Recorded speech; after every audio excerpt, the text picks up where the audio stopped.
porque, bueno, es el último día de movilización, por lo menos en las zonas que tienen una alta incidencia de la pandemia, ¿no? Del COVID. Así es que les agradezco con mayor razón el estar aquí presentes y, por supuesto, a disposición para poder absorber cualquier duda o compartir cualquier comentario o experiencia que tengan en torno al tema que vamos a ver hoy, que es un tema muy interesante, muy apasionante, es el tema de la antijuricidad. Y por eso voy a compartirles aquí unas diapositivas que para poder hacer la conferencia más dinámica también, si les parece bien. Voy a ponerla acá para que puedan verla en modo de presentación. Ahora sí.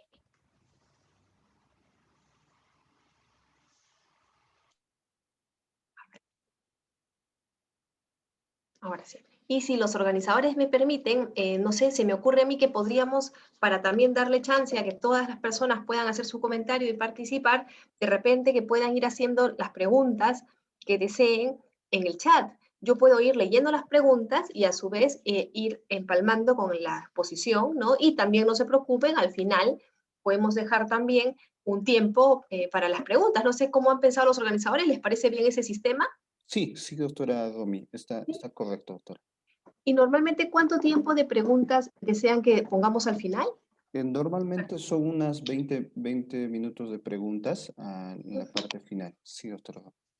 Perfecto, entonces vamos a hacer así, vamos a dejarles un tiempo para las preguntas, me preguntan por ahí las diapositivas, sí, ya se las he hecho llegar a los organizadores, me imagino que las compartirán también, y de todas maneras hoy vamos a tener todas las diapositivas aquí para poder hacer que la conferencia, ¿no?, sea más dinámica, y como les decía, entonces vamos a hacer una cosa, ¿no? Voy a dejar yo siempre unos minutos al final para las preguntas, ¿no es cierto? O sea, a eso de las 6:10 vamos a hacer el tema, vamos a finalizar, voy a procurar finalizar para que puedan hacer preguntas que no estén directamente vinculadas con el tema, y las preguntas que estuvieran directamente vinculadas con el tema, no hay ningún inconveniente porque las pueden ir haciendo también en el chat.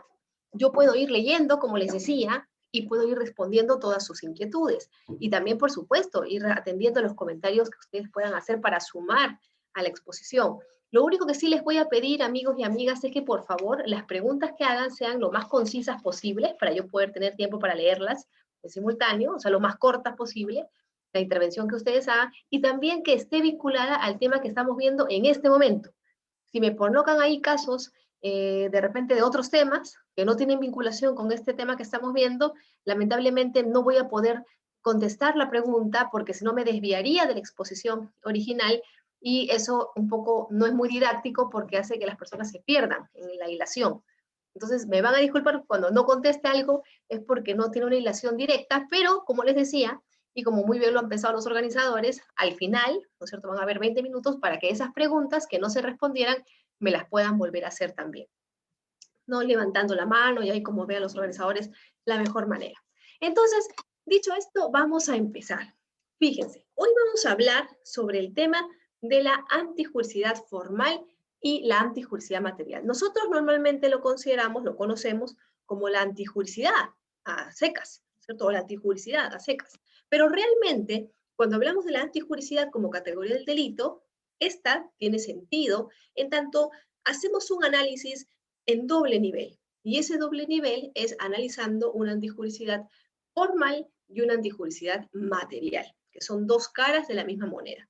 La antijuricidad normalmente está entendida, está referida a todo lo que es causas de justificación, como por ejemplo la legítima defensa, el estado de necesidad justificante, el consentimiento, dicen algunos, ¿no es cierto?, el cumplimiento de un deber, el ejercicio legítimo de un derecho. Y eso es un poco lo que también vamos a ver en la sesión de hoy. Vamos a mirar el concepto de antijuricidad, su variante en el ámbito formal, en el ámbito material, que significa cada uno de estos, y por supuesto las diferentes causas de justificación que existen en nuestro ordenamiento jurídico. Entonces, vamos a arrancar primero ubicando dónde se encuentra la antijuricidad, que esto también es muy importante. Nosotros hemos estudiado tradicionalmente con la famosa teoría tripartita del delito. La teoría tripartita del delito nos dice que para entender que algo es considerado un delito, debemos hacer un análisis dividido en tres categorías. Una que es la llamada tipicidad, otra que es la llamada antijuricidad, o algunos también la llaman antijuridicidad, ¿sí? Y la culpabilidad. Entonces, en la tipicidad, lo que nosotros tenemos que analizar es que la conducta o la omisión realizada por el sujeto activo del delito encaje en el supuesto de hecho de la norma penal, encaje en lo que el legislador ha considerado está prohibido, en el supuesto de hecho prohibido, sancionado, ¿no? Eso es la tipicidad. Si es que yo concluyo que en efecto mi conducta o la conducta del sujeto activo sí encaja en esos supuestos de hecho, por ejemplo, mató a una persona, porque el tipo penal dice el que mata a otro, mató a una persona, entonces yo hago un primer check y paso a analizar en ese orden, en esa secuencia, la antijuricidad. ¿Qué analiza una antijuricidad? Que esa conducta, que es una conducta típica, además sea contraria a derecho y no se encuentre amparada, no se encuentre legitimada o justificada por ninguna causa de justificación. Si existiese una conducta de matar a otro que sí se encontrase amparada o legitimada en una causa de justificación, entonces mi conducta ya dejaría de ser considerada delito. ¿Por qué? Porque no pasaría el segundo análisis que se da a nivel de la antijuricidad. Pero si mi conducta, por el contrario, no se encuentra amparada en el derecho, o sea, es contraria a derecho y no hay nada que la pueda justificar, entonces ahí diré que mi conducta sí es antijurídica y haré un segundo check y pasaré a un tercer nivel de análisis, que es la tercera categoría del delito, que es la culpabilidad. Y en la culpabilidad, dicen los tripartitas, lo que vamos a analizar es que la persona que realizó la conducta que encaja en el supuesto de hecho de la norma y que además no se encuentra amparada en el derecho, sea capaz de darse cuenta que lo que hace está mal, es decir, tenga capacidad de ser reprochada socialmente, tenga capacidad de reproche, sea lo que llamamos en el derecho penal una persona imputable, a la que le puedo atribuir un delito porque se encuentra en la capacidad de con su mente discernir qué es lo bueno y lo malo y actuar conforme con lo que el legislador le pide y conforme con la norma. Esos, si tiene esa persona que realizó esta conducta típica y antijurídica capacidad de ser reprochada, entonces diremos que hacemos un tercer check y bingo, tenemos cartón lleno, tenemos delito, ¿cierto? Conducta típica, antijurídica y culpable. Eso es lo que nos han explicado los tripartitas. En ese mundo, nosotros vamos a analizar esta antijuricidad. Hoy nos vamos a detener justamente en la segunda categoría del delito. Pero, ¿qué es lo que ocurre, amigos y amigas? ¿Y por qué es que me gusta hacer esta introducción al inicio para que todo fluya mejor y se entienda mejor? Esta teoría tripartita, por si acaso, hoy en día, si a mí me enseñaron esta teoría, y me imagino que a todas y a todos ustedes también, ya no es hoy en día la mayoritaria. ¿Por qué?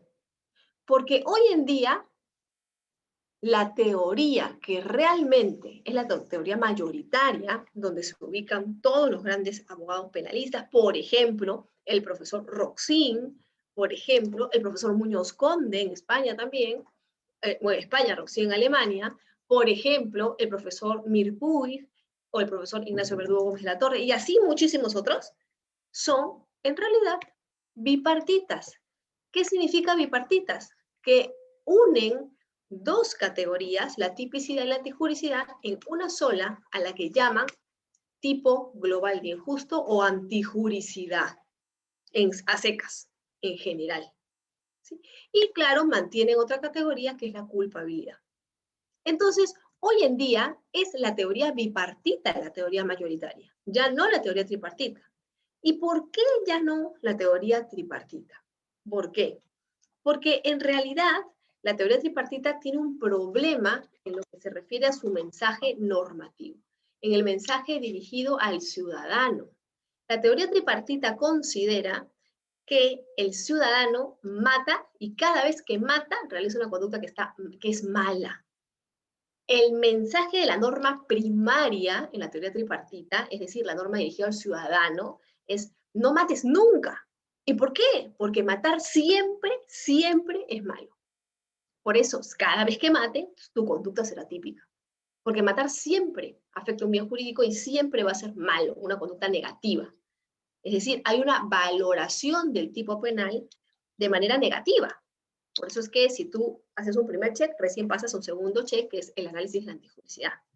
Pero este mensaje normativo que dice, matar siempre es malo, pero a veces estás justificado, estamos a veces cuando hay una causa de justificación, el problema pues es que no es cierto. No es cierto. ¿Y por qué no es cierto? Porque en realidad matar, dicen los bipartitas, no es ni bueno ni malo. Matar es una conducta neutra. Es más, hay casos donde matar es bueno. Por ejemplo, ¿cuándo matar es bueno? ¿A quién se le ocurre? ¿Quién me lo escribe por el chat? ¿Cuándo matar puede ser bueno? ¿O nunca matar es bueno? En la guerra, nos dice muy bien el doctor Guamán, en tiempos de guerra, el doctor Núñez también, ahí, por ejemplo, cuando hay legítima defensa, cuando te quieren violar en defensa propia, exactamente. Matar, en verdad, no es ni bueno ni malo. Y el ejemplo clásico, me lo han dado muy bien, es cuando hay guerra. En una guerra, hasta matar es bueno. Por último, ¿a quién le doy más medallas? ¿Al soldado que mata a más miembros del bando enemigo o al que no mata a ninguno? Al que gana la guerra, ¿no es cierto? Al que mata más soldados del bando enemigo. Entonces, en esos casos matar hasta es bueno. Entonces, nos dicen las teorías bipartitas, repito, las que defienden el profesor Roxin, el profesor Verdugo, el profesor Mir Puig, el profesor Muñoz Conde, o sea, los grandes penalistas, ¿no es cierto? Realmente es lo que nos dice el doctor Danilo Torres, que en verdad matar, o sea, el supuesto de hecho descrito en la norma, no es ni bueno ni malo, es neutro. Será malo cuando no esté justificado, pero si está justificado, no tiene por qué ser malo. Por eso dicen los bipartitas que el mensaje de la norma primaria, el mensaje dirigido a los ciudadanos por parte de quienes siguen la teoría tripartita, está equivocado, porque parte de un concepto que no es cierto, que es que matar o que el verbo rector descrito en el tipo penal siempre es negativo, siempre tiene una connotación negativa. Y eso hace que los bipartitas digan que a efectos teóricos realmente no hay 3 categorías del delito, sino solo 2, porque la tipicidad y la antijuricidad deben unirse y mostrarse en una sola gran categoría, que es la teoría, la teoría o la categoría tipo global de injusto o antijuricidad en sentido estricto. Entonces, ¿por qué? Porque, ¿cómo debe leerse? Debe leerse, matar es malo cuando no está justificado, pero no puedo yo dividir ambas categorías y decir que matar siempre es malo. Me pregunta por aquí el doctor Otto, si metodológicamente existe alguna diferencia. En realidad, doctor, en algunos casos puede que exista una diferencia, sobre todo en temas de errores de prohibición, errores de tipo, porque, bueno, hay una valoración distinta cuando hablas de bipartitas, porque el error de tipo, es un poco más técnico, pero es porque el error de tipo y el error en una causa de justificación, como vamos a ver más adelante, se debe tratar como un error de tipo en el presupuesto, ¿no?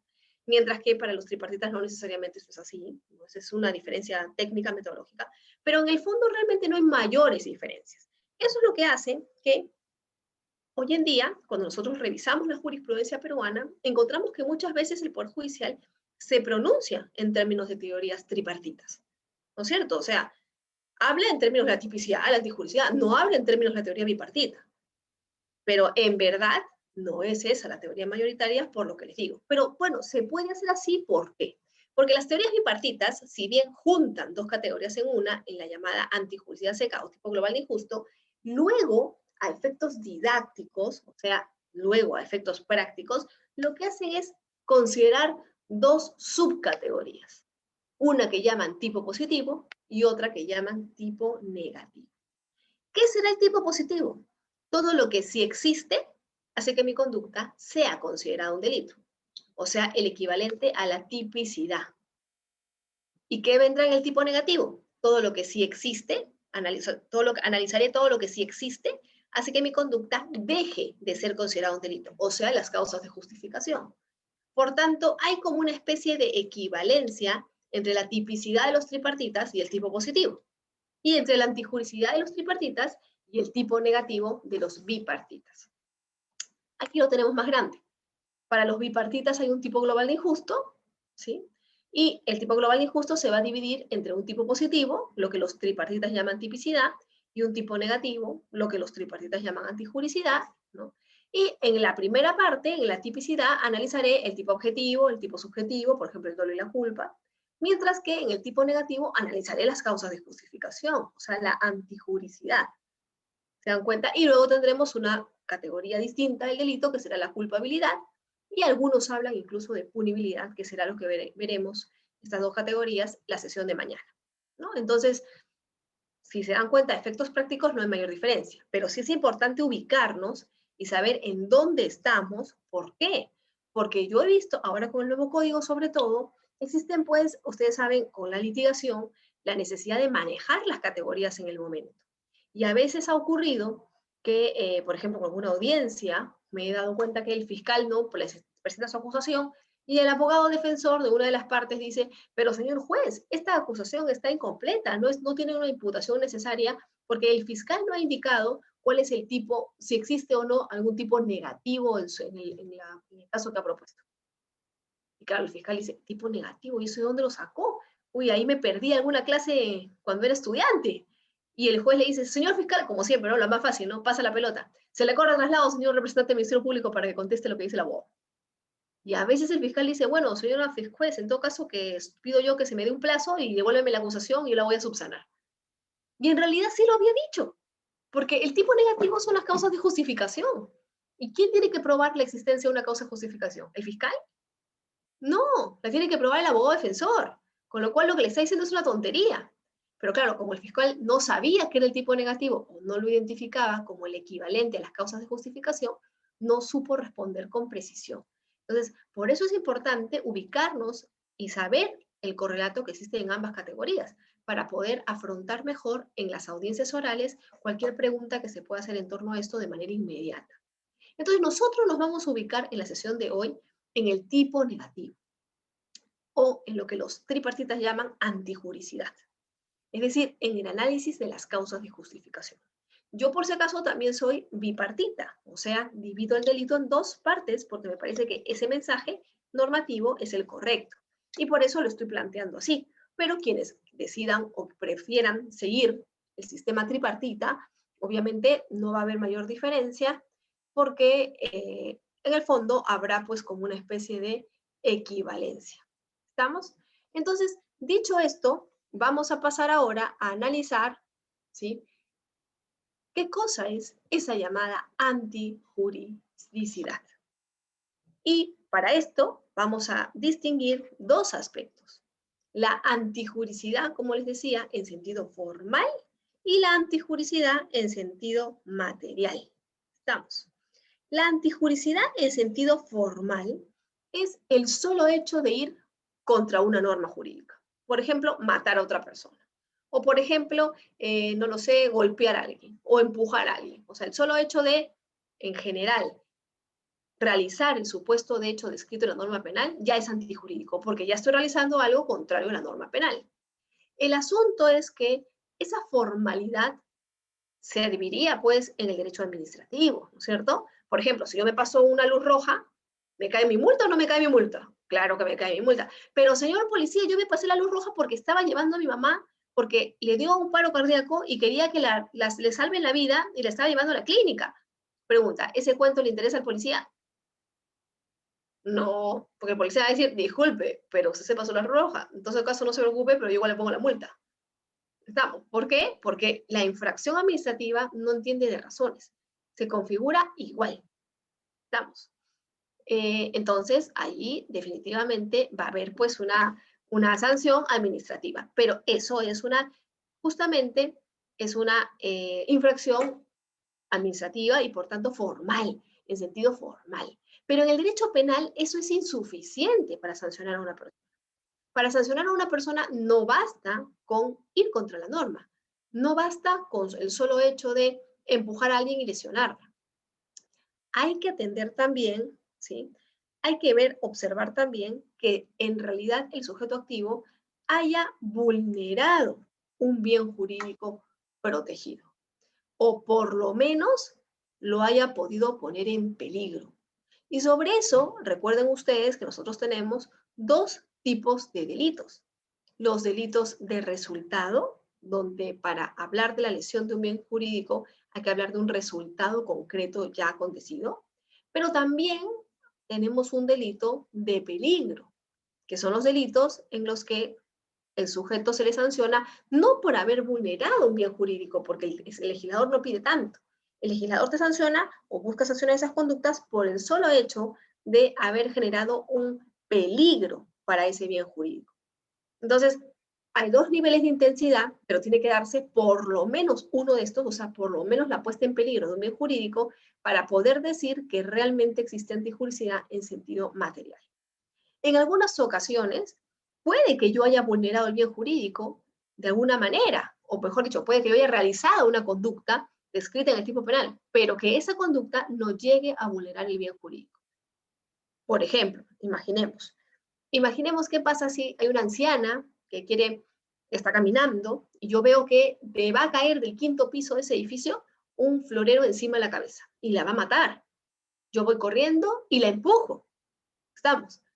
Y logro que el florero no le caiga en la cabeza, pero el empujón hace que la señora se rompa la pierna.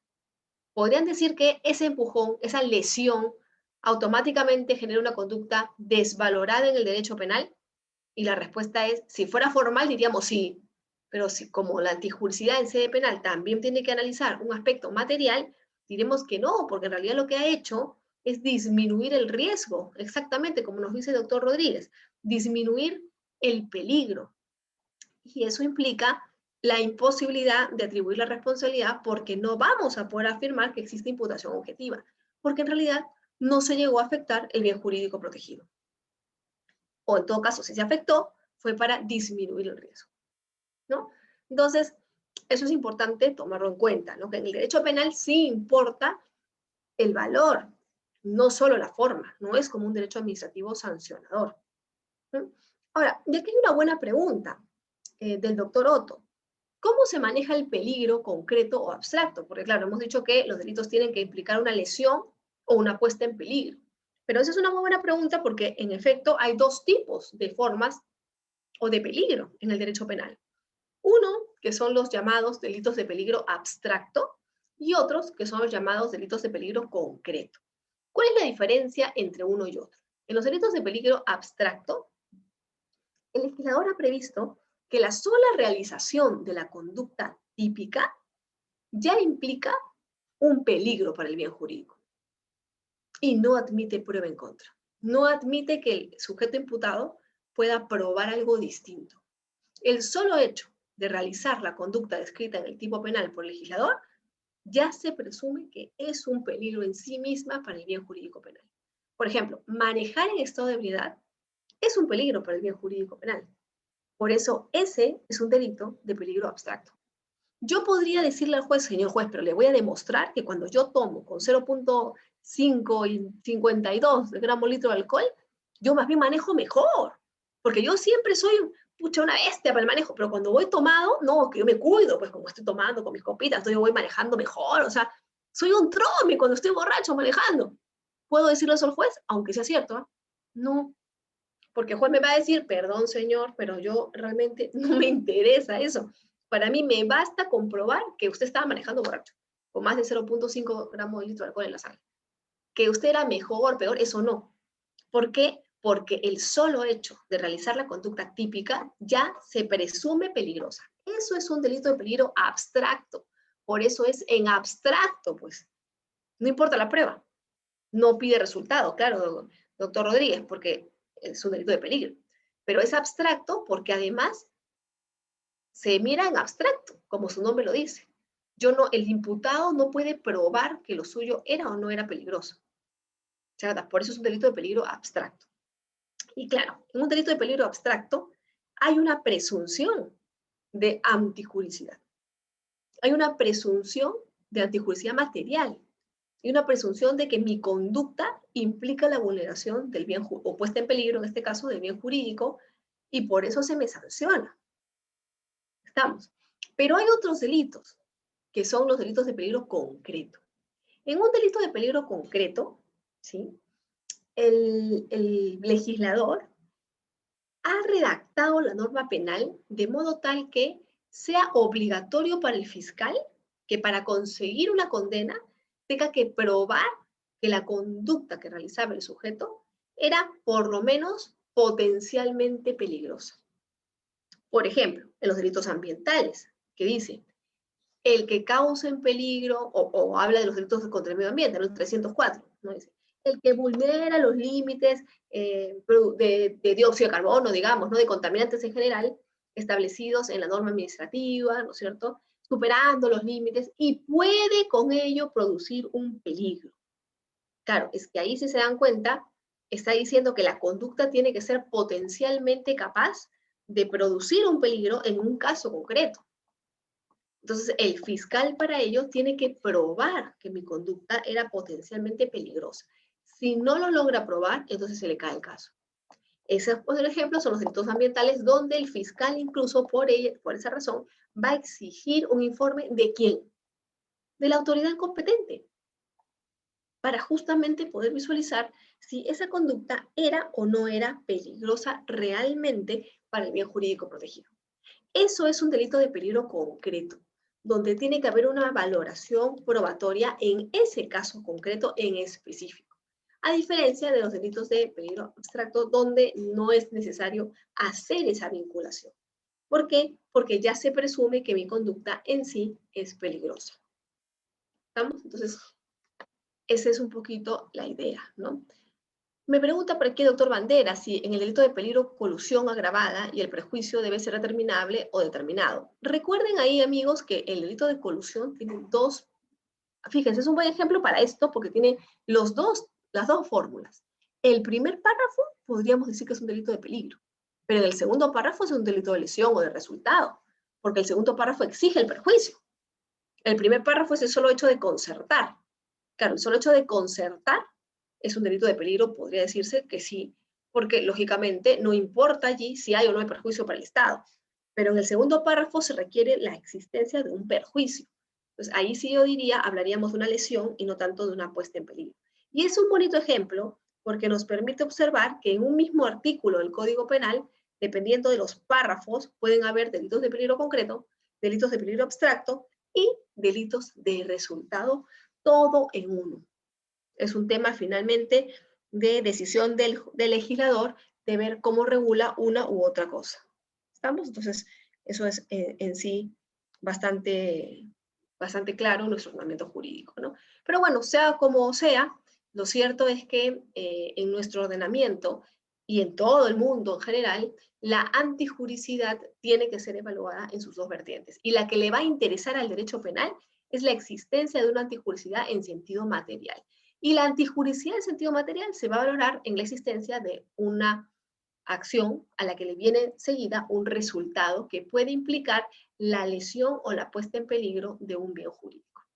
Esa justamente va a ser la gran diferencia entre el derecho penal y el derecho administrativo, que no contempla esos aspectos, ¿no? Entonces, hasta aquí estamos con la antijuricidad formal y la antijuricidad material, ¿sí? Y nos vamos ahora al presupuesto de una causa de justificación. Nosotros ya habíamos dicho que la antijuricidad pues justamente va a consistir en evaluar la existencia o no de una conducta contraria al ordenamiento jurídico. Pero lo que vamos a ver ahora es las diferentes causas de justificación que existen para legitimar una conducta en el marco del ordenamiento jurídico y, por supuesto, la parte inicial, la parte general, es el presupuesto de todas las causas de justificación que puedan existir en nuestro ordenamiento jurídico penal. Las condiciones objetivas de punibilidad las vamos a ver, doctor Otto, en la clase de mañana, que vamos a ver la culpabilidad y justamente estas condiciones objetivas de punibilidad. Entonces, regresando al tema, ¿qué es lo que vamos a tener? Que nosotros, ¿no?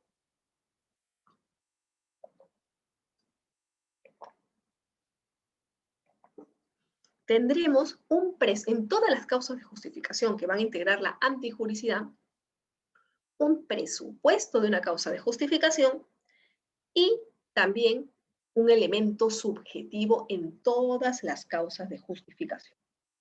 El presupuesto de la causa de justificación implica saber que para que un hecho típico no se considere prohibido, siempre va a ser necesario, ante todo, que venga precedido con una situación de amenaza de bienes jurídicos, recuerden, peligro para el bien jurídico, y que esta fuera la que impulsa la acción lesiva del autor. Es decir, tiene que haber siempre una situación que justamente es una situación que hace que sí tenga sentido hablarse de una causa de justificación. O sea, una situación que habilite que el sujeto se defienda, que justifique la actuación del sujeto. Ejemplo, una agresión. Ejemplo, un golpe. Ejemplo, una pistola que me está apuntando. Pero algo siempre tiene que existir que sirva pues para justamente legitimar al sujeto en esta lógica o en su actuación al amparo de una causa de justificación. Ese es el llamado presupuesto. Muchas veces las causas de justificación van a tener presupuestos y otros requisitos. El presupuesto dentro de todos esos siempre va a ser el requisito que implique la situación justificante que me legitime o me habilite a actuar al amparo de una causa de justificación. Por ejemplo, en la legítima defensa, la agresión ilegítima. Ese va a ser siempre el presupuesto habilitante y lo vamos a encontrar en todas las causas de justificación. Justamente, frente a un error de parte del sujeto en el presupuesto habilitante de la causa de justificación, en este presupuesto que da lugar a que la persona pueda intervenir, a que legitima la actuación de la persona, justamente allí es donde vamos a encontrar que si existe un error, es lo que le decía al inicio, el error tiene que ser tratado como un error en el tipo penal. ¿Sí? Esto a diferencia de quienes siguen las teorías tripartitas, ¿sí? En donde un error en una causa de justificación no es tratado normalmente como un error de tipo, sino como un error en la prohibición. Un error que, si es considerado vencible, únicamente atenúa la sanción, pero no la reconduce a la modalidad imprudente como ocurre con un error de tipo. Esa es básicamente una diferencia técnica que existe entre uno y otro. Entonces siempre va a haber un presupuesto de una causa de justificación.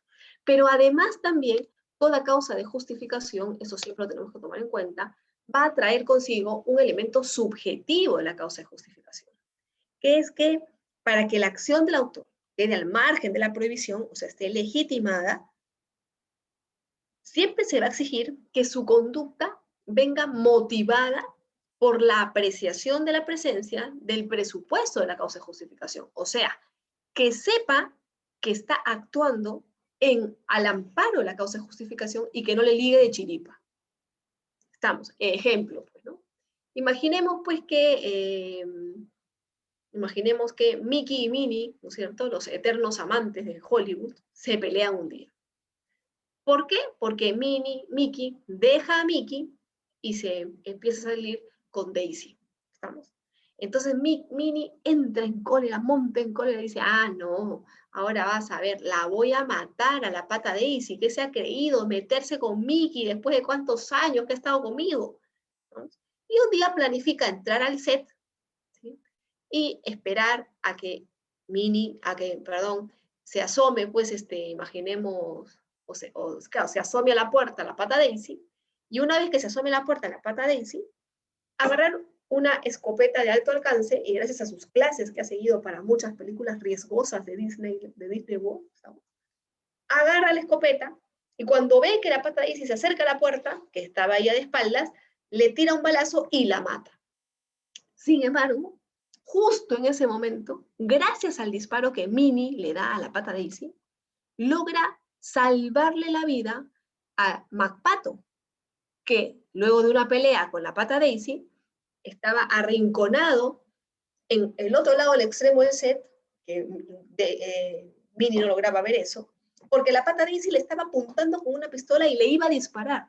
Y gracias al disparo que le dio Minnie, matándola, le salvó la vida al tío McPato.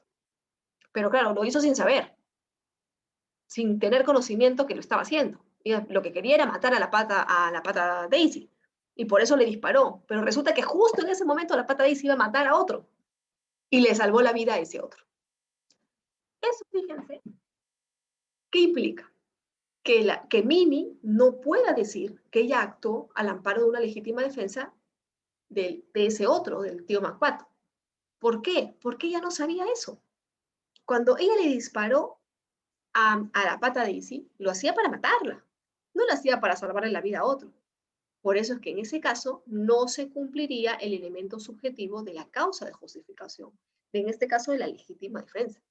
Porque cuando actúa Daisy, perdón, cuando actúa Minnie, ella no actúa sabiendo o haciéndolo para salvarle la vida de otro. O sea, no actúa al amparo de una causa de justificación. Actúa porque la quiere matar, ¿no? Por eso, ahí Minnie tendría que responder por el homicidio de Daisy y, bueno, me dice por acá el doctor Rodríguez y también por una tentativa contra McPato. No, porque a McPato no lo quería matar, pero sí va a responder. Minnie solamente respondería por el homicidio de Daisy. Daisy eventualmente podría haber respondido por la tentativa contra el tío McPato, pero si Daisy se muere, claro, nadie la va a procesar. Se muere porque la mata, en ese caso, Minnie, ¿no es cierto? Sí, se podría aplicar de alguna manera, bueno, en realidad el doctor Sharon se aplicaría todo lo concerniente al artículo 20, donde están todo el tema de las causas de justificación, ¿no?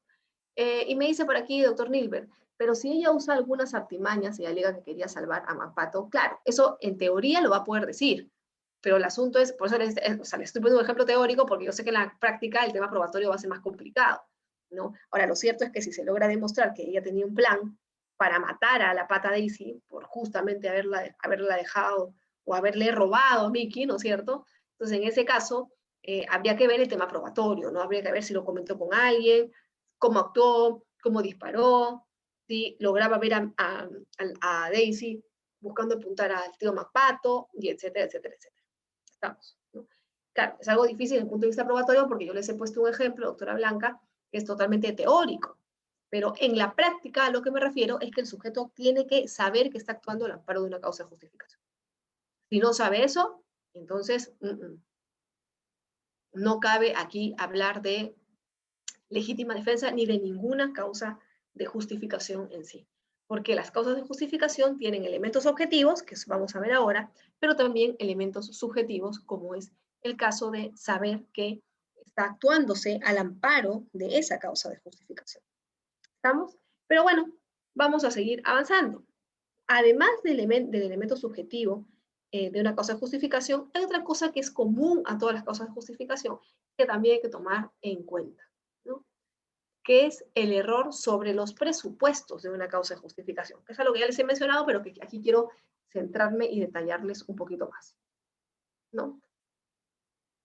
A veces ocurre, ¿sí?, que el sujeto activo, el autor, actúa convencido de que está actuando por una causa de justificación, pero en realidad no está actuando por una causa de justificación, es lo que él cree.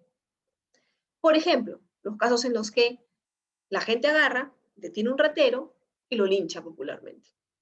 Y le empiezan a pegar, lo maltratan, lo pasean de tienda en tienda para que todo el mundo lo vea. Y claro, el que lo hace piensa que se está defendiendo, que está en todo su derecho. Pero, a ver, una cosa es evitar que me robe y otra cosa es pegarle y llevarlo de cada puesto en cada puesto.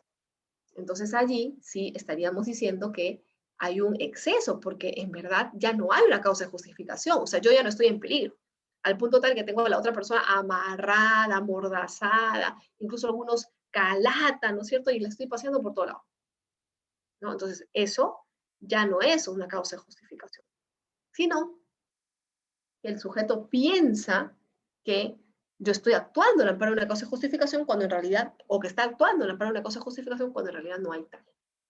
Cuando eso se dé, cuando haya un error en uno de los o en el presupuesto de la causa de justificación, por ejemplo, en la legítima defensa, el tratamiento que ese error tiene que recibir es el de un error de tipo. ¿Por qué un error en el tipo? Porque recuerden, para los bipartitas, y acá está la diferencia, justamente la antijuricidad y la tipicidad, ¿cierto? Los tripartitas se ven en una sola categoría.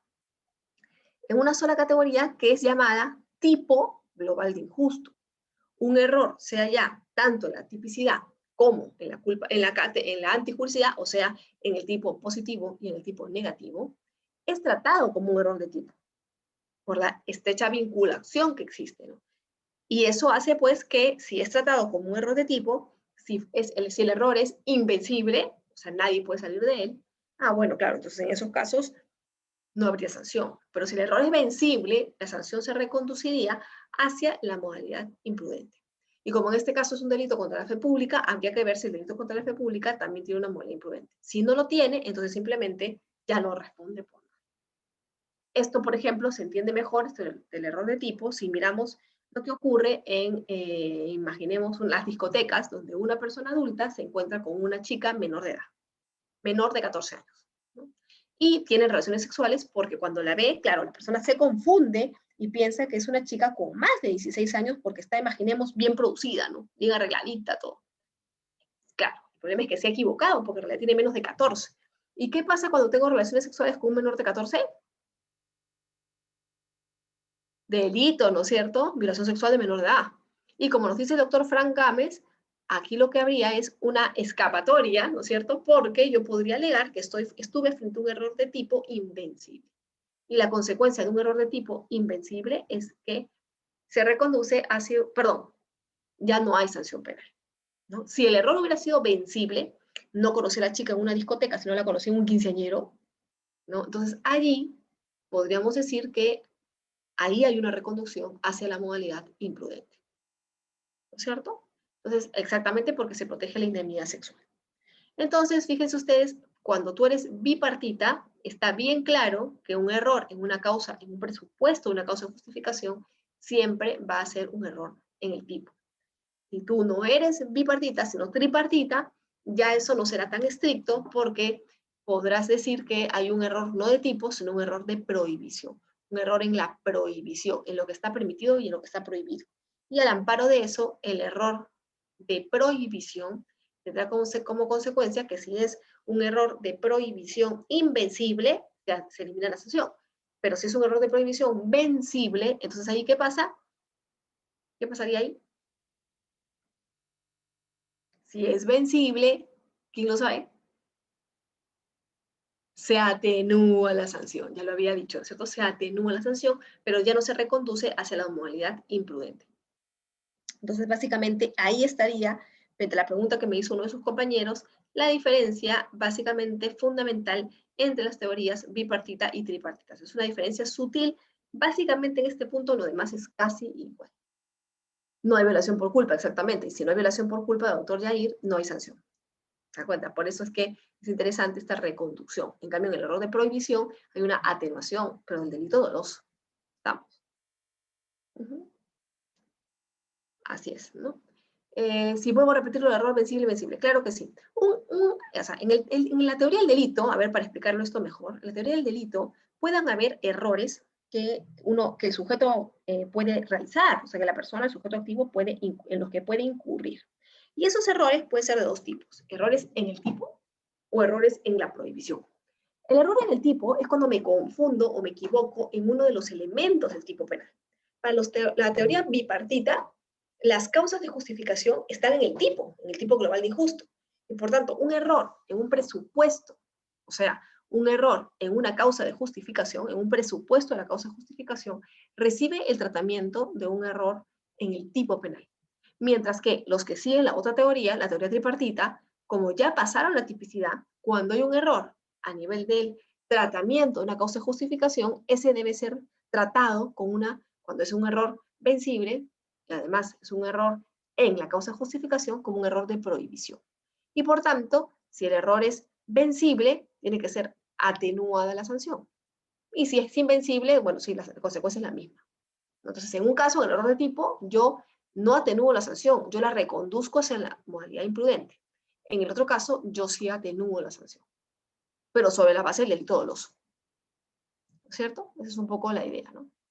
Y me pregunta por aquí la doctora Mayra, si conoció a la chica en una discoteca, pero llevaban un par de meses de enamorados y esta no le dijo que era menor de edad, ¿de igual forma puede alegar error de tipo? Sí, eventualmente sí, doctora.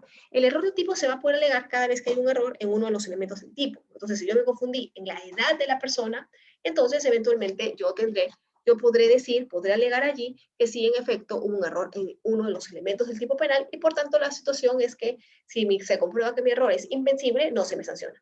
Y si se me comprueba que mi error es vencible, se me sanciona como delito imprudente, pero solo en los casos en los que la modalidad imprudente esté prevista o esté sancionada por el legislador penal.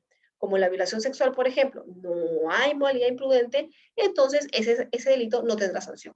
Pero si eso hubiera pasado y hubiera sido considerado como un error no de tipo, sino de prohibición, entonces allí sí me sancionarían.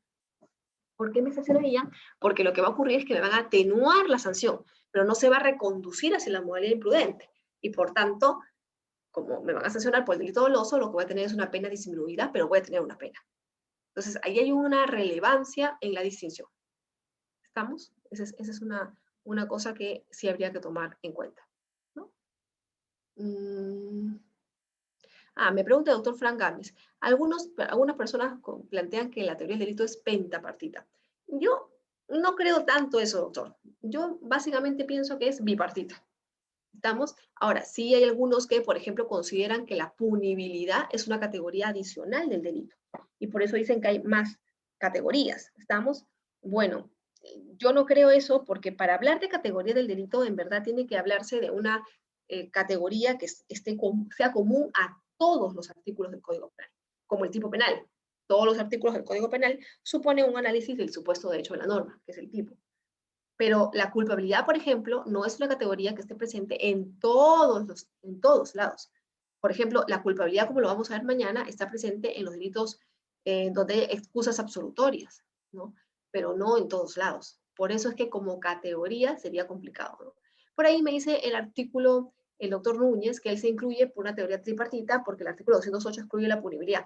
En realidad no es que excluya o no la punibilidad como categoría del delito, mi apreciado doctor, a mí me parece, ¿no? Pero sí hace que no podamos hablar de una categoría uniforme en todos los análisis, ¿no? Ahora, libre, como les decía, ustedes son libres de escoger el mejor mensaje normativo y elegir teoría tripartita o la teoría bipartita, ¿no? Yo sí no hablaría, doctor Núñez, de la teoría pentapartita, ¿no? Pero bueno, como usted sabe, en la doctrina penal hay muchísimas distinciones.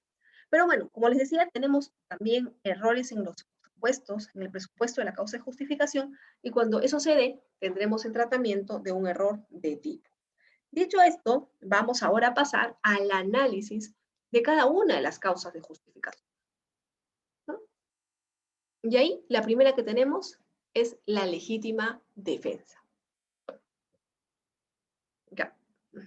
La legítima defensa, lo primero que hay que saber es que está regulada en el artículo 20 del Código Penal, el que habla de lo siguiente. Leamos todos juntos. El artículo 20 dice, está exento de responsabilidad penal el que obra en defensa de bienes jurídicos propios o de terceros, ¿no? Siempre que concurran las circunstancias siguientes. Y aquí vamos con las circunstancias.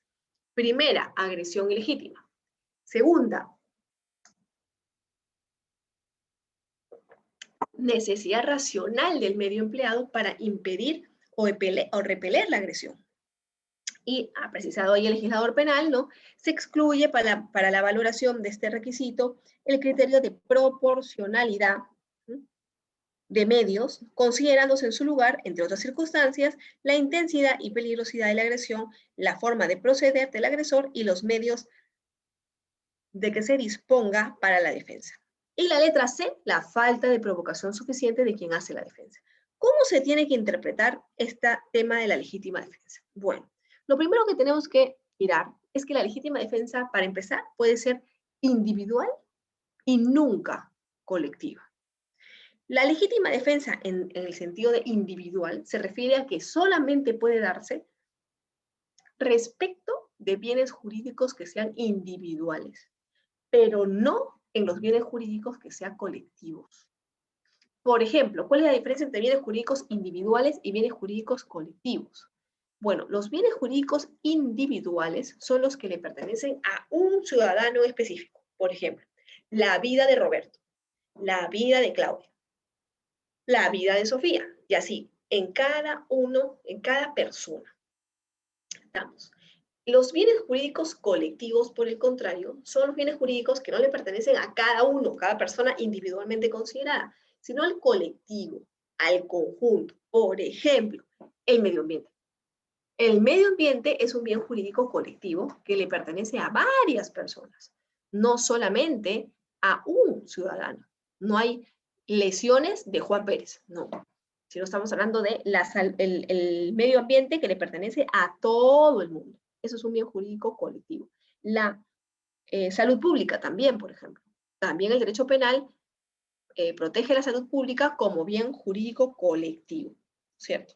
Entonces, nosotros, cuando hablemos de legítima defensa, solo aceptaremos la existencia de la misma en los casos de bienes jurídicos individuales, pero nunca en los casos de bienes jurídicos colectivos. En el caso de los bienes jurídicos colectivos, simplemente no cabe hablar de legítima defensa.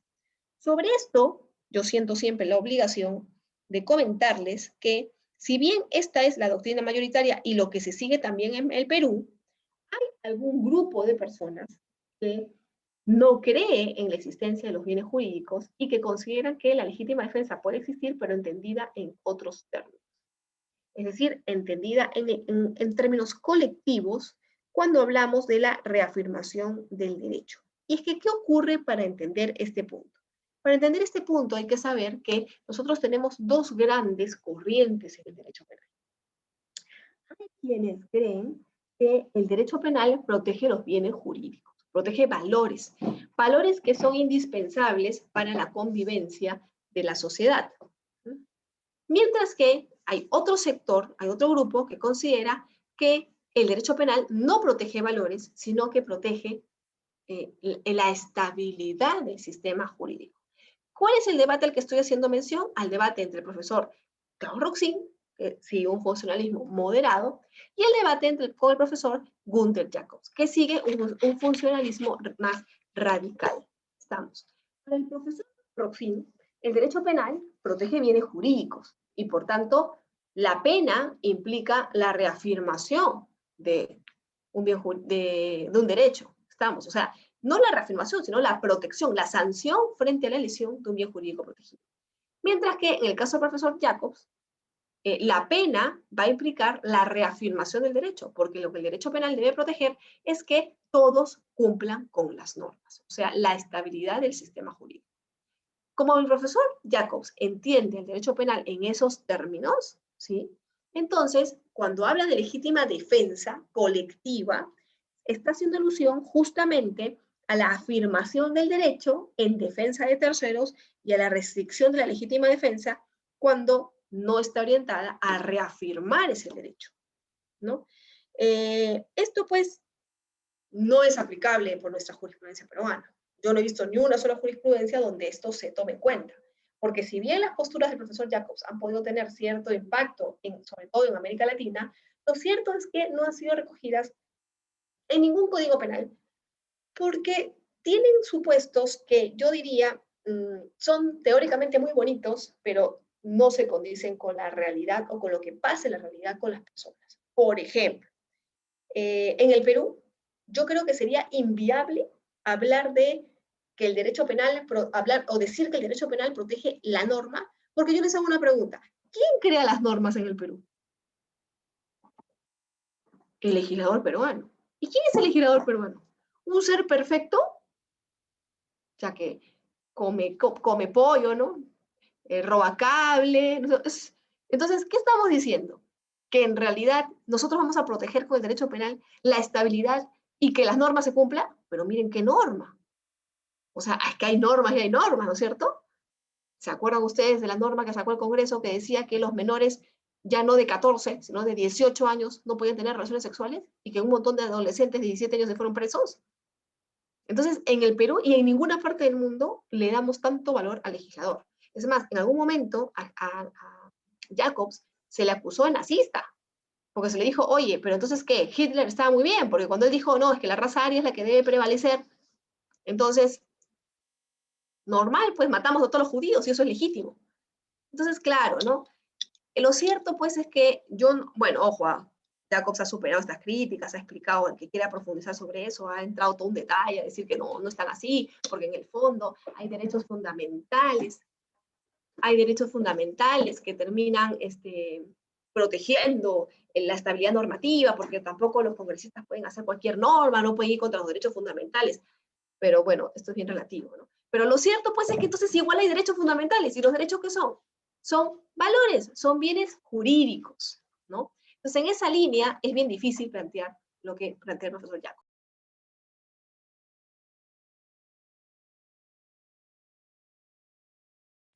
Por esa razón, amigos, amigas, yo considero que, y no lo he recogido así el ordenamiento peruano, estas posturas de la legítima defensa colectiva en términos jacobsianos realmente no tienen mayor asidero en nuestro país, pero se los menciono para que también sepan que este debate existe y que en algún momento ha llegado también a nuestras puertas peruchas, ¿no? A nuestras puertas peruanas, ¿no? Y ha sido parte del debate académico, ¿no? Pero hoy en día, en general, en toda la jurisprudencia peruana, la legítima defensa debe entenderse como una legítima defensa individual, de bienes jurídicos individuales y de personas, de valores. No en bienes jurídicos colectivos, porque claro, si yo permitiese la legítima defensa en un bien jurídico colectivo, eso significaría que a veces dan ganas, ¿no es cierto?, que yo podría agarrar y si voy conduciendo y veo a una combi que bota un montón de dióxido de carbono de su carro y que está contaminando un montón el medio ambiente, pueda bajarme y ponerme en el medio de la pista y decirle, ya no circule porque está contaminando el planeta Tierra, porque estoy defendiendo el bien jurídico medio ambiente que nos corresponde a todas y a todos los peruanos. Sí, pero eso no lo puedo hacer, porque por esa razón es que no cabe la legítima defensa en los casos de bienes jurídicos colectivos. Ahí tendré que poner mi denuncia y el Ministerio Público será el que tenga que actuar por delito de contaminación ambiental. Pero yo no puedo, a modo propio, arrancar con una defensa en esos términos. Y lo otro que tenemos también que tomar en cuenta es que la legítima defensa puede ser cuando yo me encuentro en peligro y yo me quiero defender a mí, pero también puede darse cuando un tercero se encuentra en peligro y yo quiero defender a un tercero. Vamos, por ejemplo, veo que a una señora le están pegando y la van a matar, o que a una persona le están robando y yo la defiendo. También puedo hacerlo. Legítima defensa de un tercero. Cuando es de mí, la legítima defensa es de mi bien jurídico y de mi propio bien jurídico, ¿no? Por eso es que cuando hablamos de legítima defensa, como les decía, me comentan por aquí en el chat, ¿no? Si me convierte en garante. Bueno, no necesariamente, porque, ojo, yo puedo defender, pero no es mi obligación defender. Sería yo garante si fuese mi obligación defender. Por ejemplo, el caso que plantea el profesor Montes.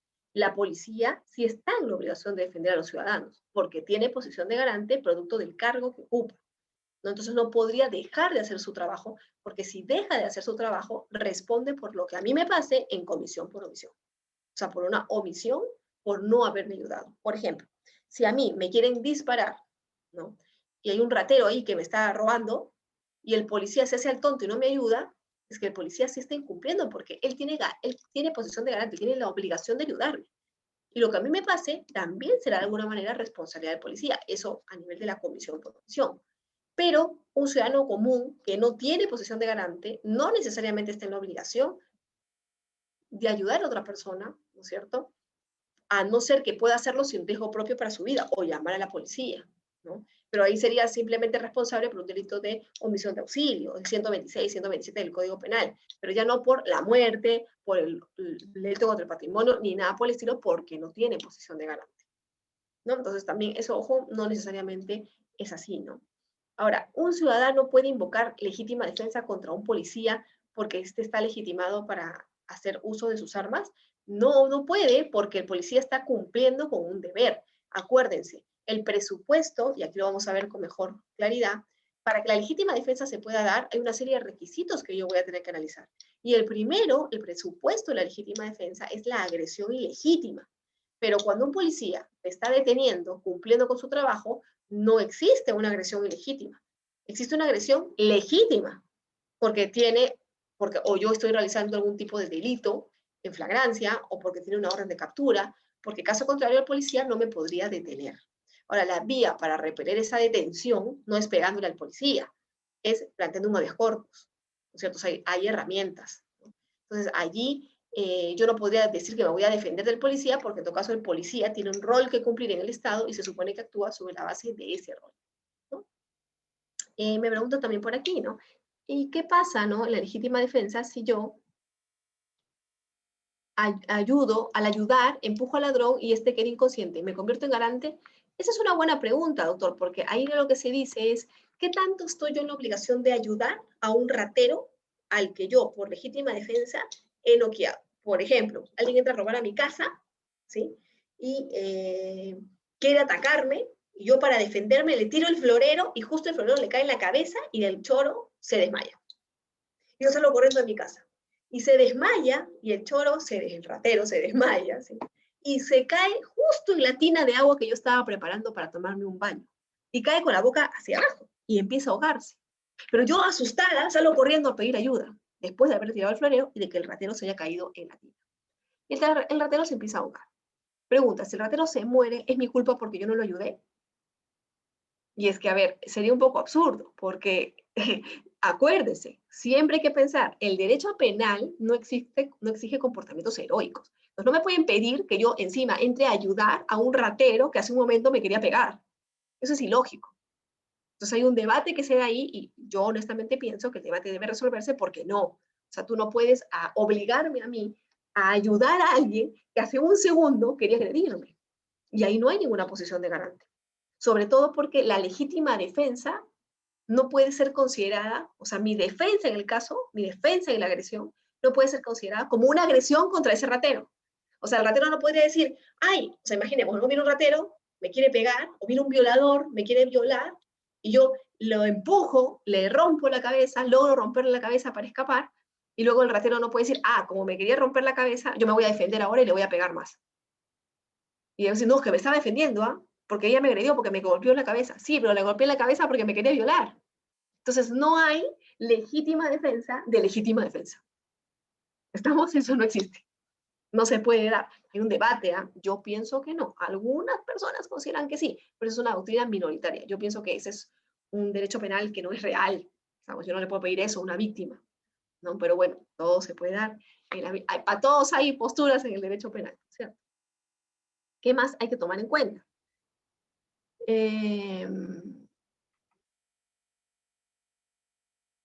Ya. Si por ejemplo me pregunta el doctor Gabo, ¿no? ¿Qué pasa si yo estoy en posibilidad de ayudar? Por ejemplo, le doy un balazo en la pierna a una persona que me quiere robar y pregunta, ¿tengo la obligación de auxiliarlo o por lo menos llamar a una ambulancia? Y o sea, es muy parecido, doctor. Ese es el tema de, si alguien me quería agredir y yo me defiendo, al defenderme con la agresión que genere con mi defensa, da lugar a algún tipo de posición de garante. Y yo honestamente pienso que la respuesta es no. Ahora, lo que voy a tener que hacer siempre, sí, es llamar a la policía. Claro, porque yo he actuado generando un daño para defenderme. Entonces tendré que llamar a la policía. Pero de ahí exigirme un comportamiento distinto que vaya más allá, honestamente yo pienso que eso no sería ir conforme con un derecho penal que sea lógico, ¿no? Y pensando en la realidad, ¿no? Del ciudadano. Entonces, bueno, pero regresemos a los requisitos para poder acabar. Si no nos va a faltar tiempo, porque ese tema es muy apasionante. Entonces, en la legítima defensa tendremos a la agresión ilegítima, ¿sí? La necesidad de defensa y la falta de provocación suficiente, ¿no? El primero, la agresión ilegítima, va a ser considerada el requisito de la legítima defensa, el presupuesto, perdón, no el requisito, el presupuesto de la legítima defensa. Mientras que la necesidad de defensa y la falta de provocación van a ser considerados requisitos de la legítima defensa. Y recuerden que siempre, como en todos los casos, tiene que haber un elemento subjetivo. Yo tengo que actuar sabiendo que estoy actuando al amparo de una legítima defensa, ¿cierto? Y además, puede ser también dada en favor de terceros, no solamente sobre uno mismo. Cuando faltase el presupuesto de la legítima defensa, es decir, cuando haya actuado supuestamente para defenderme, pero no lo haya hecho así porque en el fondo no había agresión ilegítima, lo que va a existir es una legítima defensa llamada putativa. ¿Estamos? Donde el error en esa concepción, esa creencia de que había agresión cuando en realidad no la había, dará lugar al tratamiento de un error de tipo. Y cuando haya un error o falte uno de los otros dos requisitos, o sea, necesidad de la defensa o falta de provocación, va a haber lo que la doctrina llama una legítima defensa incompleta, donde el tratamiento va a ser al de un error de provisión, cuando hay un error en uno de esos dos elementos. ¿Sí? Ahora, me preguntaba por aquí el doctor Josué la diferencia entre presupuesto y requisito. Bueno, es que el presupuesto es lo que sin eso no hay legítima defensa. O sea, sin agresión ilegítima no hay forma de hablar de legítima defensa. Ahora, puede que haya agresión ilegítima, pero falte que la respuesta sea razonable. Por ejemplo, hay legítima defensa, pero yo pienso que si me quieren agredir, y no lo sé, pues si una anciana me quiere agredir con su bastón, hay agresión porque me está agrediendo. Sí, pero yo pienso que para defenderme estoy totalmente validado para sacar una pistola y tirar un balazo en la cabeza. No, ahí hay un problema en la proporcionalidad, en la racionalidad de la defensa. Entonces, ahí habrá un error en el requisito. ¿Por qué? Porque el presupuesto se da, pero no el requisito. Es que, oye, frente a la agresión hay que responder de alguna manera determinada. Entonces, el presupuesto está vinculado, doctor Josué, a la razón de ser por la que existe, a la esencia de la legítima defensa, y los otros serán, los requisitos están vinculados a lo que complementa de alguna manera esa razón de ser, ¿no? Ahora, me pregunta por acá el doctor Fernando Maguiña, en el caso de los héroes anónimos que matan a los asaltantes en un bus, ¿su vida cómo es interpretada por los jueces? No, lo que pasa es que, el matar a un asaltante en un bus no es, acuérdese, no lo está haciendo para defenderse, está buscando las situaciones. O sea, el hombre araña, ¿no es cierto? O Batman, no pueden ir buscando atrapar delincuentes y decir, no, lo que pasa es que yo estaba justo pasando por ahí de casualidad, me encontré y entonces actué para defender a la señora. No, porque lo que está haciendo es buscar personas para atraparlas. Entonces, ahí no hay legítima defensa. Es más, en un mundo como el del hombre araña o el de Batman, podríamos decir incluso que Batman no es como el superhéroe, pues, ¿no? Podríamos incluso decir que Batman está, de alguna manera, realizando una labor que no le corresponde. Porque, a ver, ¿cuál es la única norma que permite a un ciudadano que no es policía detener a otro? El arresto ciudadano. O sea, cuando exista un delito flagrante. ¿Y qué tiene que hacer? Llamar a la policía o llevarlo de manera inmediata a la policía. No lo puede retener, no lo puede castigar, no puede hacer nada de eso. Batman y el hombre araña no hacen eso. El hombre araña lo deja atrapado en su telaraña y se va. No está cumpliendo con la norma peruana. De hecho, Batman y el hombre araña en el Perú serían sancionados penalmente por haber realizado una conducta indebida. O todo el mundo me va a odiar lo de los cómics, pero así es, ¿no es cierto? Por eso nosotros no vivimos en Ciudad Gótica, vivimos en Perulandia. Entonces, en Perulandia eso no aplica, ¿cierto? Entonces, ojo, yo no puedo ir buscando por ahí rateros para atraparlos. No, pues porque ahí no estoy defendiendo a nadie. La legítima defensa te tiene que dar cuando exista la situación en el momento concreto, ¿no es cierto? Para mí o para un tercero, pero no puedo ir propiciando que el ratero me robe, o por ejemplo, no puedo ir con mi billete de 100 soles aquí en la camisa, esperando a ver que me roben, para ni bien vea que alguien se me acerque y saca mi pistola y ¡pum! Le tiro un balazo. ¡Ah, está! Legítima defensa. No, pues porque yo estoy propiciando la situación adrede. Entonces, falta el elemento subjetivo. Bueno, no hay elementos, tengo que saber que estoy actuando al amparo de una legítima defensa. No es la excusa para, ¿no? Entonces, por eso un poco la diferencia. Ahora, el presupuesto, la agresión ilegítima, ¿cómo tiene que ser? Hay una serie de requisitos que componen a la agresión, a este presupuesto, que es la agresión ilegítima. Para empezar, la agresión tiene que ser actual. ¿Qué significa actual e inminente? Que la respuesta de la persona tiene que darse cuando aún existe posibilidad de defensa. No puede haber defensa contra acciones que son previsibles en el futuro o contra agresiones que ya ocurrieron en el pasado. Esto último, además, sería venganza. Por ejemplo, yo no puedo agarrar y decir, uy, esta señora en cualquier momento me va a pegar, ya la vi ya. Uy, no, la tía es mala, la tía es agresiva, me va a pegar. Ah, no, antes que me pegue, mejor yo le voy a tirar un cachetadón. Y ¡pum! Le tiro un cachetón. Señora me dice, ¿pero usted qué le pasa? Es que usted me iba a pegar. ¿Cuándo quiere apostar que me iba a pegar? Ya, ahí no, pues, porque ahí, si se dan cuenta, esto es una acción que yo estoy alucinando que va a ocurrir en el futuro. Pero ni que fuera Agatha Christie, no puedo tener mi bola mágica, ¿no es cierto? No, pues yo no puedo alucinar que eso va a pasar. La agresión tiene que ser actual, en el momento, no futura. pero tampoco puede estar consumada, y esto es un error frecuente. Viene el ratero entró a mi casa, lo descubrí, el ratero se salió corriendo de mi casa para huir, y yo fui corriendo detrás del ratero, lo agarré y le empecé a pegar, a pegar en el suelo. Dije, no, que me estoy defendiendo, ¿por qué se ha querido meter a mi casa? Sí, pero ya salió de tu casa, ya no hay agresión. Esta parte del pegarle después, es que eso ya es, ¿para qué? Para vengarme del ratero. Pero la gente piensa que está actuando al amparo de una legítima defensa. Una vez, yo me acuerdo cuando estudiaba en la universidad, que el vecino al frente de mi casa le pasó eso. Él tenía un balcón, ya lo ha eliminado el balcón, ¿no? Que estaba muy bajito al primer piso, y por ahí siempre se metían rateros. Y pues el ratero subía, ¿no? El balcón, trepaba el murito, subía al balcón, y ojeaba, pues, ¿no? La mampara de vidrio a ver si había gente, ¿no? Y bueno, un día el vecino pues estaba durmiendo y había olvidado cerrar su mampara.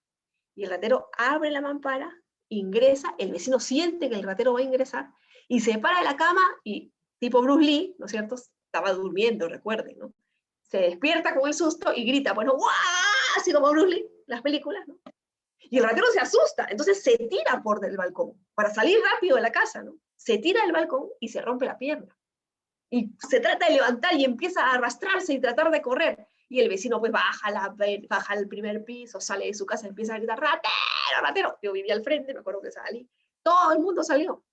Y ya el ratero, que no podía caminar porque se había roto la pierna, se tiró del balcón, estaba ahí tirado en el suelo, y el vecino pues lo pateaba, lo pateaba. Y la señora, una señora, me acuerdo, la vecina, ¿no? Que vivía en la casa al costado, le decía, pero ya no le pegues, le decía, no señora, yo me estoy defendiéndoles. Y nunca me voy a olvidar, porque en verdad él creía que, claro, si se ha metido a su casa, se está defendiendo. Pero eso no es defensa, porque ahí la agresión no es actual. Ya pasó el momento. Se está vengando, es muy diferente. ¿Qué ocurre en esos casos? Bueno, en esos casos, el sujeto, o sea, el vecino, si le causa lesiones al ratero, va a responder por las lesiones que le causó. Porque ya está, desde el momento en el que termina la legítima defensa, ya todo lo posterior uno responde penalmente. ¿Estamos? ¿No? Entonces, eso pues hay que tomarlo en cuenta, ¿no? Claro, ahí, como dice la otra blanca, ahí el vecino lo podía haber denunciado tranquilamente el ratero sin problemas, ¿no? Ahora, la agresión, como su nombre lo indica también, tiene que ser ilegítima. ¿Qué significa ilegítima? Que tiene que amenazar con lesionar o poner en peligro bienes jurídicos. Por eso es que el agredido no puede estar obligado a soportar la agresión. Si yo tengo una orden de captura, ya pues no me puedo decir, cuando venga el policía y me intente detener, me voy a defender. No, pues porque yo estoy obligado a soportar la agresión. Porque hay una orden de captura en mi contra. No hay una agresión ilegítima. Que el policía me quiera detener no es ilegítimo. Es legítimo. Estamos, entonces ahí no hay agresión ilegítima. Y además, la agresión tiene que ser real, no aparente. No puedo imaginar la agresión. Si yo imagino la agresión, no hay agresión. Y por tanto, es una legítima defensa putativa. O sea, una legítima defensa que, frente al error, ese error tiene que ser tratado como un error de tipo. Ya sabemos que si es vencible, se reconducirá por el delito imprudente si está sancionado penalmente. Si es invencible, simplemente no habrá sanción porque estará eximente, o sea, una eximente de responsabilidad penal, ¿no? Entonces, ahora, a la respuesta del doctor Josué. Y en la legítima defensa tiene que haber proporcionalidad. Ese es el primer requisito que está en la norma penal en el artículo 20. La necesidad racional de la defensa. Antes, mi querido doctor, se hablaba de proporcionalidad. Y se decía, ¿no?, que la defensa debe ser proporcional. Pero claro, ¿cuál es el problema? Increíblemente, los tribunales peruanos, en concreto, interpretaban por proporcionalidad que si el ratero venía con una pistola, entonces yo podía defenderme con una pistola. Pero si el ratero venía con una navaja, entonces, por más que fuera una señora mayor, viejita, la atacada, tenía que defenderse con una navaja, porque si no, no había proporcionalidad. Tenía que ser cuchillo con cuchillo, navaja con navaja, pistola con pistola, cachete con cachete, prácticamente estamos con la canción, ¿no es cierto? Pechito con pechito. Ya, eso no podía ser, es absurdo, pues. Porque yo no le voy a pedir a una señora mayor de edad, de 75 años, que saque una navaja y se defienda contra el ratero, porque no la hace, pues, la señora. El ratero obviamente le va a quitar la navaja y le va a hacer daño.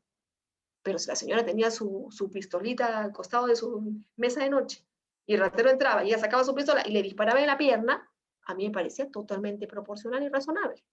Por esa razón, para que la jurisprudencia peruana no siga cometiendo ese error de interpretación en la forma en la que se concebía la proporcionalidad, el legislador peruano cambió el término y dijo que la defensa ya no debe ser proporcional, sino tiene que ser racional. Entonces habla de la racionalidad del medio empleado. Claro, que sea un medio racional para poder defender. Lo que no puede pasar es que si el ratero entra con una piedra, yo saco mi pistola y le tiro un balazo en la cabeza, ahí no hay racionalidad, pues. Porque le pudo haber disparado en la mano, en el pie, o disparado al aire. El ratero se hubiera ido. Entonces, claro, ahí no hay racionalidad. Ahí no hay lógica en esa defensa. Y sí, en efecto, doctor Josué, por esa razón es que la defensa tiene que ser racional o, como lo dicen todos los otros códigos penales del mundo, proporcional, pero entendiendo por proporcionalidad la racionalidad en el medio empleado. Bueno, el legislador peruano lo ha cambiado, con lo cual se ha evitado problemas. ¿Estamos? Pero esa es la interpretación que tiene que hacerse en el momento concreto. O sea, en la fórmula, o sea, en la lógica del que se está defendiendo. Yo tampoco no le puedo pedir a una persona que no tiene mucha experiencia en disparar armas, pero que tiene permiso para portar armas, de repente, en un momento concreto, que dispare y le dé justo en la mano en la que tenía el cuchillo. Ya, pero puede que falle, pues de repente le den el hombro. Por ahí el problema es, ¿y qué vas a tener en la cabeza? Y entonces yo tendré que atender el momento. Y habrá que ver qué tipo de agresión era. Una cosa es un robo y otra cosa es una violación sexual.